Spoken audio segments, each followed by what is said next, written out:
యేసయ్య ప్రేమకు స్వాగతం. నన్ను అందరూ మర్చిపోయినారు. నన్ను ఎవరు జ్ఞాపకం చేసుకోవట్లేదు. నాతో ఎవరూ మాట్లాడట్లేదు అని అనుకొని బాధపడుతున్నావా? దేవుని వాక్యం సెలవిస్తా ఉన్నది. నేను నిన్ను నిర్మించి తిని నేను నిన్ను మర్చిపోచాలను అని దేవుని వాక్యం సెలవిస్తా ఉన్నది. యెషయా 44:21 దేవుడు మనల్ని నిర్మించినారు. ఆయన చేతిలో మనల్ని రూపొందించినాయి. కాబట్టి మనుషులు మర్చిపోతారు కావచ్చు, కానీ దేవుడైతే మనల్ని మర్చిపోడండి. ఏ సమయంలోనైనా మనం ఏ స్థితిలో ఉన్నా దేవుడు మనల్ని మర్చిపోడు. మనుషులు మన యొక్క హోదాను బట్టి లేదా మన దగ్గర అన్నీ ఉన్నప్పుడే మనల్ని జ్ఞాపకం చేసుకుంటారు కావచ్చు. ఏమీ లేని స్థితిలో మనల్ని ఒంటరి వారిని చేసేస్తారు కావచ్చు.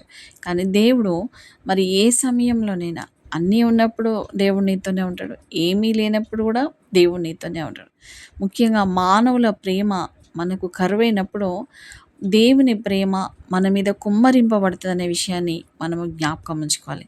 కాబట్టి నువ్వెప్పుడు కూడా నేను ఒంటరి వాడను, నేను ఒంటరి దాననని నువ్వు చింతించకూడదు.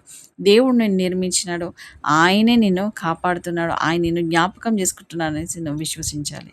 God bless you.